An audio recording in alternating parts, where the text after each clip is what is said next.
तुर्क का बड़ा इक़दाम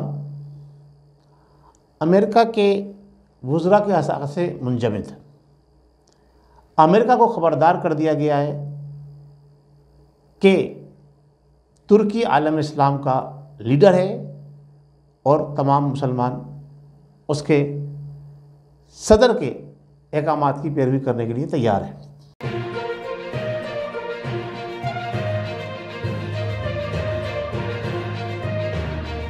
नाज़रीन, मैं आपका मेज़बान एम सदर कुरैशी आपके लिए आपका पसंदीदा प्रोग्राम लेकर आया हूँ, जिसका उन्वान आपके सामने हाजिर है। नाज़रीन, आज हम थोड़ी इंटरनेशनल पॉलिटिक्स पे भी बात करेंगे। इसके साथ साथ आपको हम ये बताना चाहते हैं कि मुल्क के अंदर जो कुछ हो रहा है वो अपनी जगह पर है, लेकिन दूसरी तरफ आलमी दुनिया पाकिस्तान को किस तरह से झंझोड़ रही है, किस तरह से तोड़ रही है, किस तरह से पाकिस्तान के एटमी असासों को मुंजमद करना चाहती है।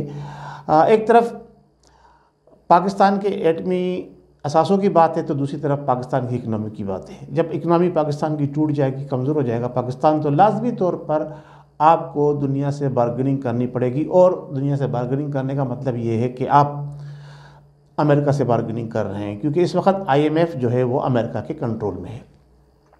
IMF एक तरफ आपको कर्ज़े देता है, दूसरी तरफ आपकी मईशत को तबाह व बर्बाद करने के लिए आप पर टैक्सेस लगाने की बात करता है और आवाम को उस टैक्सेस का जो है बोझ उठाना पड़ता है।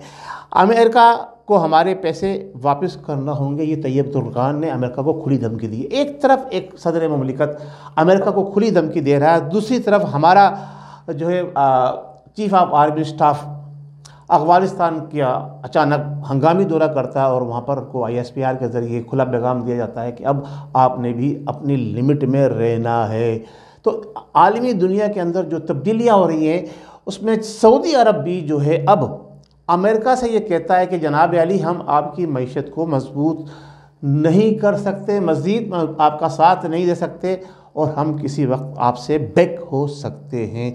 तीसरी तरफ एक बड़ी अहम और बड़ी मानाखेज बात सामने आई है कि मुल्क के अंदर हुकूमत का वक्त मुकम्मल हो गया है, किसी वक्त भी असम्बली तहलील की जा सकती है। इसके बाद क्या होता है, असम्बली तहलील होने के बाद इलेक्शन होते हैं।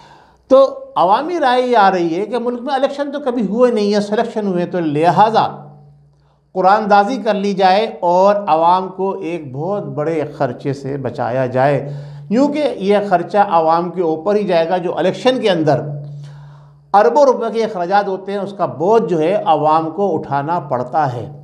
तो ये अवामी राय एक तरफ से आ रही है कि जनाब अली, बजाय इलेक्शन कराने के एक कुरानदाजी कर ली जाए, क्योंकि हुकूमत तो हमेशा जो है वो सेलेक्टेड ही होती है, कभी हमारे मुल्क के अंदर जो है वो नामज़द हुकूमत नहीं बनी।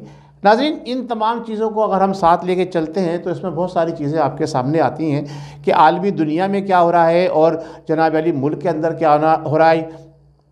और एक तरफ यूरोपीय पार्लियामेंट जो है वो भारत के अंदर जो फसादात हो रहे हैं उस पर उन्होंने मोदी को ये कह दिया कि जनाब अली, हम अब आपका साथ नहीं दे सकते। इसका मतलब ये कि यूरोपीय पार्लियामेंट की मोदी के साथ सपोर्ट थी। अब हम बात करते हैं तैयब एर्दोगान के हवाले से। जनाब तैयब एर्दोगान जो है वो आलम इस्लाम के लीडर इस तरह से बन के उभरते नज़र आ रहे हैं कि हम जो कुछ देख रहे हैं इसका जो हो रहा है, पहली बात तो ये कि जो सऊदी अरब का जो मायदा था जब तुर्कों से हुकूमत ली गई थी उसके 100 साल मुकम्मल हो चुके हैं। अब तुर्की का ही हक़ बनता है कि जनाब अली वो सऊदी अरब को उनको वापस दिया जाए। उस तरफ तो बात अभी नहीं गई है, लेकिन सदर तैयब एर्दोगान जो हैं वो आलम इस्लाम के मुसलमानों को तकरीबन अपने साथ यकजा करने में ये कामयाब नज़र आ रहे हैं। लेकिन सिर्फ अगर पाकिस्तान के अंदर कोई सही लीडर और सही अवाम का नुमाइंदा मैसर आ जाए तो मैं समझता हूँ पाकिस्तान और तुर्की, क्योंकि ये दोनों मुल्क ऐसे हैं जो आलमी दुनिया के अंदर यानी पूरी दुनिया के अंदर मुसलमानों की भरपूर तरीके से नुमाइंदगी करते नज़र आते हैं और अस्करी क़यादत जो है इनके पास बहुत मजबूत है। ख़ास तौर से पाकिस्तान की जो हमारे अस्करी इदारे हैं उनकी साख दुनिया भर के अंदर बड़ी मुस्तहकम और बड़ी मजबूत है। और आपने देखा कि पड़ोसी मुल्क के अंदर अफ़गानिस्तान के अंदर जो जंग लड़ी गई उस जंग का बज़ाहिर तो ऐसा लगता था कि जनाब अली अफ़गान जंग लड़ रहे हैं, लेकिन सारी हिकमत अमली वो पाकिस्तान के इदारों की तरफ से ही उनको तरतीब करके दी जाती थी। ये बात मुसद्दिक़ा है। तो ऐसी सूरत हाल के अंदर जब आप पूरी दुनिया के जो 36 ममालिक थे, नेटो की फ़ोर्स थी, उनको अफ़गानिस्तान में शिकस्त दिलवा सकते हैं, तो फिर आप और तुर्की मिलकर आलम इस्लाम का कंट्रोल क्यों नहीं संभाल सकते? और जो इस्लाम दुश्मन क़ुव्वतें हैं, जिसमें ख़ास तौर से सर फहरिस्त जो है वो इसराइल और अमेरिका है, उनको आप क्यों नहीं सबक दे सकते? नाज़रीन, दुनिया भर के अंदर जहाँ पाकिस्तानियों के खरबों रुपए यूरोपीय ममालिक के अंदर मौजूद हैं, इसी तरह से यूरोपीय ममालिक के भी कुछ असासे जो हैं वो मुसलमान कंट्रीज़ के अंदर मौजूद हैं। तो क्यों ना इस तरह का कोई इक़दाम उठाया जाए दोनों मुल्क मिलकर। लेकिन पाकिस्तान अपने अंदरूनी मामलात के अंदर इतना उलझा हुआ है कि उसको बैरूनी दुनिया से एक तरह से कटा हुआ है। तो अगर पाकिस्तान के अंदर मजबूत और मुस्तहकम हुकूमत कायम हो जाती है, तो मैं ये समझता हूँ कि तुर्की और पाकिस्तान दोनों मिलकर आलम इस्लाम की नुमाइंदगी कर सकते हैं। हमारे पास एक बहुत बड़ी फ़ौज मौजूद है और हमारे पास ये मौक़े भी हैं कि हम अपनी फ़ौज में मज़ीद इजाफ़ा कर सकते हैं, क्योंकि हमारी फ़ौज जो है एक तरह से ख़ुद कफ़ील है।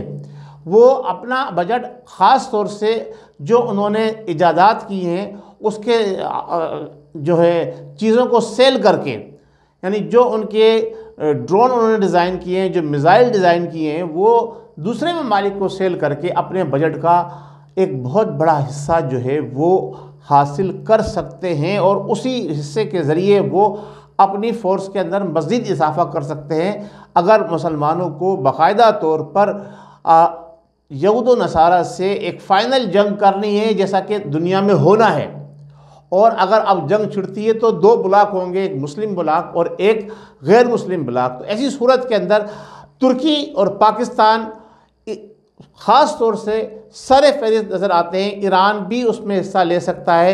सऊदी अरब में बादशाह थे, सऊदी अरब का जो दिफाई निज़ाम है वो तो अच्छा है, मजबूत है, लेकिन उसमें भी पाकिस्तान की इदारों की बहुत बड़ा हाथ है। इसी तरह से कुवैत है। इसके बाद कुवैत के अंदर भी जो है वो एक अच्छी क़ुव्वत मौजूद है जो फोर्सेस के हवाले से। पहले यमन था, यमन को तो अमेरिकियों ने पहले ही तहस नहस कर दिया। इराक़ को भी जो है वो काफ़ी हद तक तोड़ चुके हैं। तो अब सिर्फ बज़ाहिर इस वक्त लिबिया के बाद, क्योंकि लिबिया तीसरे नंबर पर था, लिबिया को जो है वो एक मुकम्मल साजिश के तहत उसको तबाह बर्बाद किया गया। अब पाकिस्तान और इस वक्त तुर्की हैं। तो जो आलमी सूरत हाल है इस वक्त दुनिया के अंदर तब्दील होने जा रही है।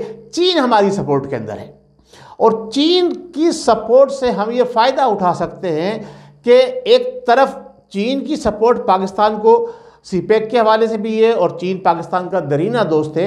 तो चीन की सपोर्ट, क्योंकि चीन और अमेरिका एक दूसरे के मद्दे मुकाबिल हैं। अमेरिका कहता है कि मैं सुपर पावर हूँ, लेकिन मुझे जो नज़र आ रहा है, जो मैं देख रहा हूँ, मुस्तकबिल करीब के अंदर चीन को एक सुपर पावर डिक्लेयर किया जाना नज़र आ रहा है।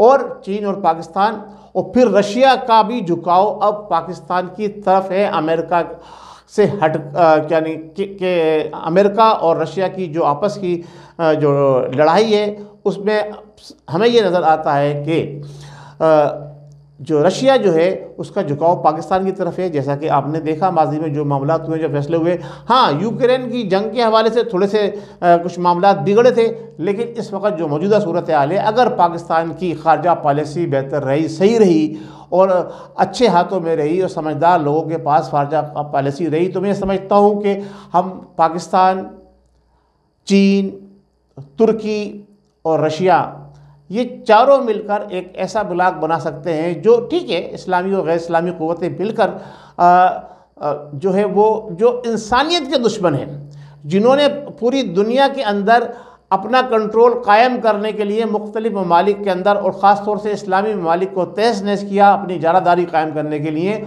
उनको सबक सिखाया जा सकता है और पावर का तनाजुल जो है वो बराबर किया जा सकता है। कि कोई भी किसी के ऊपर हमला करने से पहले ये सोचे कि अगर हमने नाजायज़ हमला किया, गलत काम किया और बग़ैर किसी सबूत की बना पर किसी को हमने बर्बाद करने की कोशिश की थी, दूसरी क़ुव्वतें उसका साथ देने के लिए तैयार हो जाएंगी। तो यही चीज़ अक़वाम मुत्तहिदा में भी जाकर बड़ा अहम किरदार अदा कर सकती है, क्योंकि इस वक्त अक़वाम मुत्तहिदा जो है वो कठपुतली बना हुआ है यहूद और नसारा के हाथों, बिलखुसूस जोश जो है उसके ऊपर कंट्रोल किए हुए हैं। इसी तरह से IMF का भी जो कंट्रोल है वो उन्हीं लोगों के हाथ में, जिसकी वजह से इस्लामी दुनिया जो है वो परेशान है। तो आज हमने जो बात की है वो इस हवाले से की है कि आलमी सूरत हाल क्या है, इसके ऊपर भी पाकिस्तान के जो मुक़्तदर हल्के हैं उनको गौर करना चाहिए, और ख़ास तौर से जो ज़िम्मेदारान हैं, चीफ़ एग्जीक्यूटिव ऑफ पाकिस्तान है, चीफ जस्टिस ऑफ पाकिस्तान है और चीफ ऑफ आर्मी स्टाफ है, इनको भी इस सतह पर निगाह रखनी चाहिए और अपने हालात से, अपने दायरे से बाहर निकलकर, अपनी फेस सेविंग से बाहर निकलकर आलम इस्लाम के मुसलमानों के लिए भी तुर्की की तरह से सोचना चाहिए। नाज़रीन, अगर आपको हमारा प्रोग्राम पसंद आता है और हम चाहते हैं कि हम मुस्तकिल तौर पर आपको जो इंटरनेशनल पॉलिटिक्स के ऊपर भी पैगाम देते रहें, बातें बताते रहें, अपडेट करते रहें, तो आप प्रोग्राम मेरे चैनल को सब्सक्राइब भी करें और अपने कमेंट से भी आगाह करें। बहुत शुक्रिया। पाकिस्तान जिंदाबाद।